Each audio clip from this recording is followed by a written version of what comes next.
Percho, we are thrilled because October is QBE Zoo Month, and we're excited to celebrate the massive contributions that QBE provide so that we can ensure the best possible welfare for the animals right here in our care. And it doesn't matter where you're from or where you live.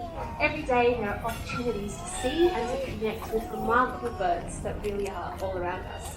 And all you have to do is look up.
Now this is Waru, and even with his beak and feet, he needs help to get inside an emu.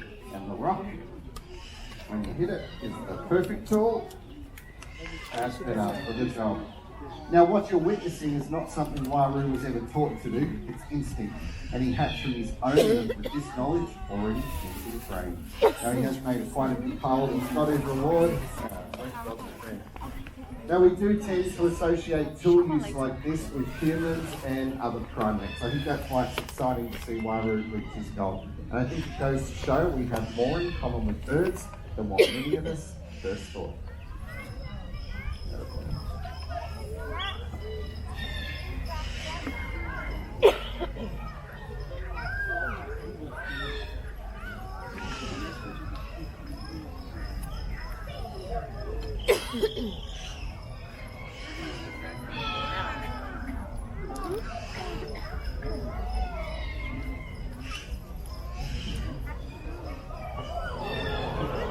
Ever have that feeling you're being watched?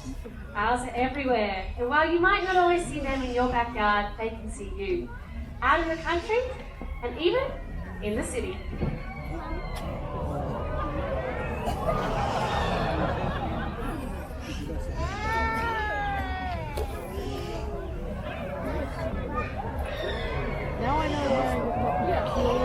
This is Ripley, a barking owl, and she likes to hunt during the day. In fact, around half of the world's owls hunt during daylight. It's all got to do with what they like to eat. And barking owls eat other birds.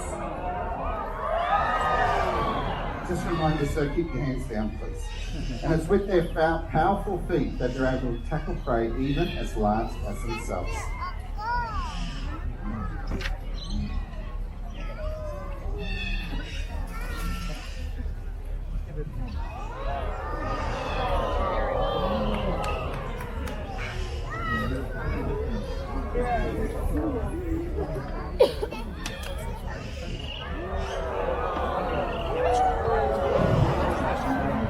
And then as the sun goes down, a barking owl looks to hunt mice, rats and possums before it returns to a safe branch to rest.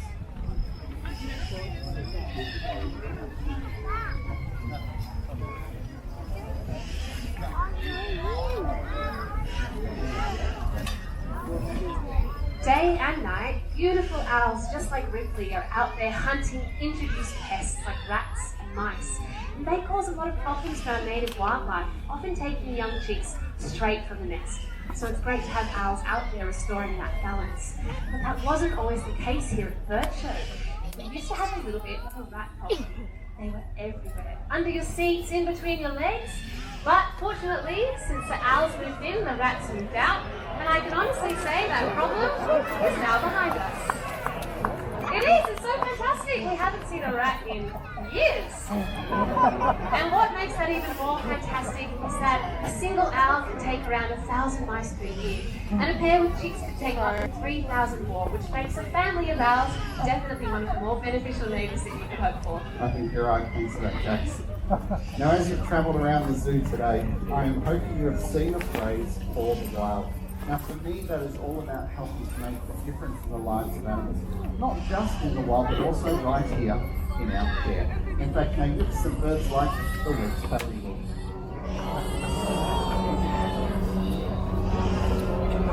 Now, wedge-tails like Reggie are often seen flying at high altitudes, and they can do it for hours on end as they ride effortlessly on the currents.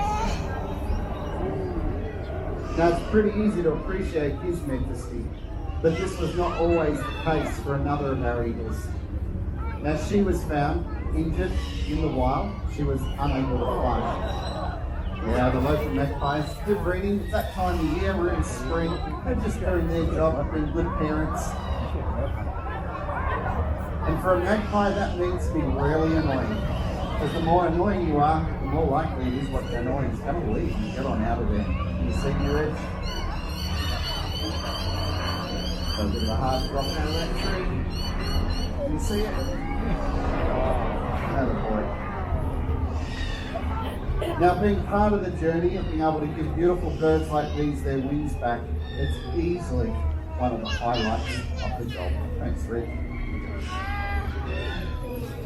Spectacular bird.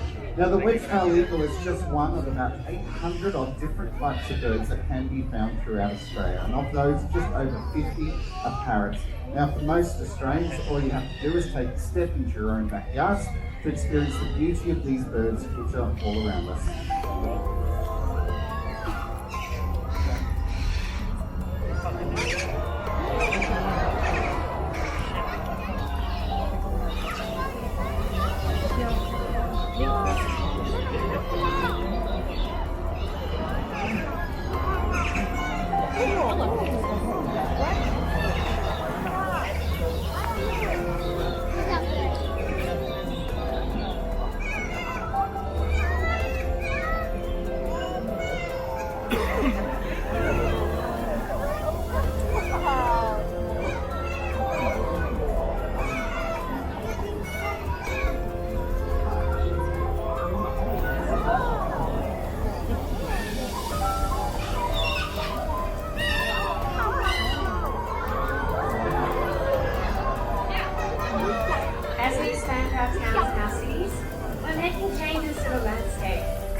Many birds, just like you here, live in tree hollows, which provides them with a secure home.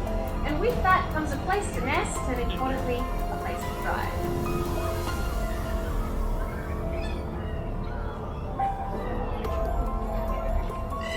Now, you may not have a tree with a hollow at your place, but there are lots of opportunities for us to consider artificial nest sites.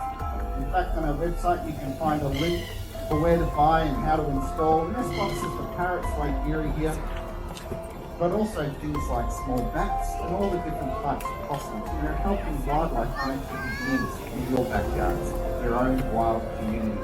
Now, some native birds have been able to thrive, just like the Galah jasper here, but unfortunately most have not. And we'd like to give you all a chance to help make a difference today. But firstly, what I'm looking for is someone who would like to donate a gold coin for conservation. I tell you what, the gentleman there, and I think he's got a Volkswagen t-shirt on. If you've got a young chap beside you who'd like to give it a go, is that what I'm seeing? If you wouldn't mind standing up in your chair, mate, so you're really tall. Up on your chair, sir, up high. Get you to hold that coin, thumb and finger, and then straight out to your side, out the other side. Now stay still as a tree branch, because Jasper is seeing your money. It's going to head over and grab it.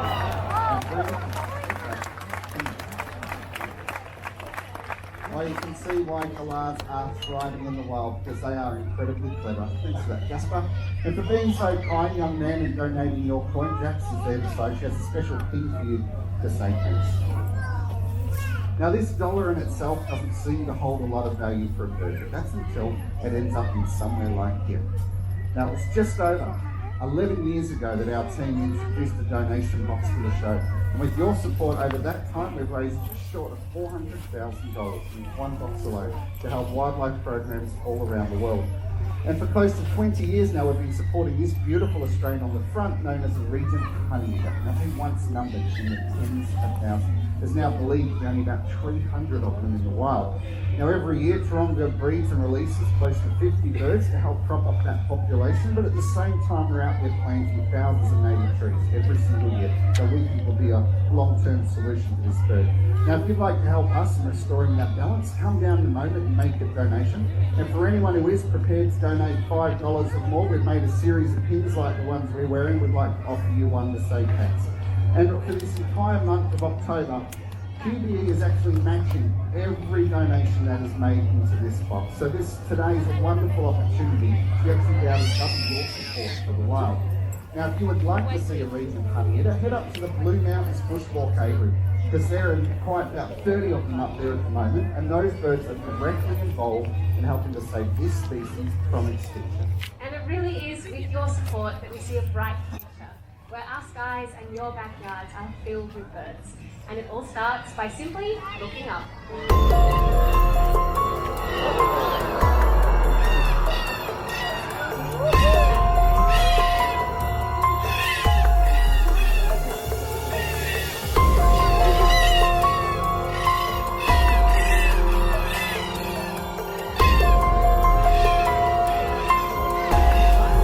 Thanks for joining us, everybody.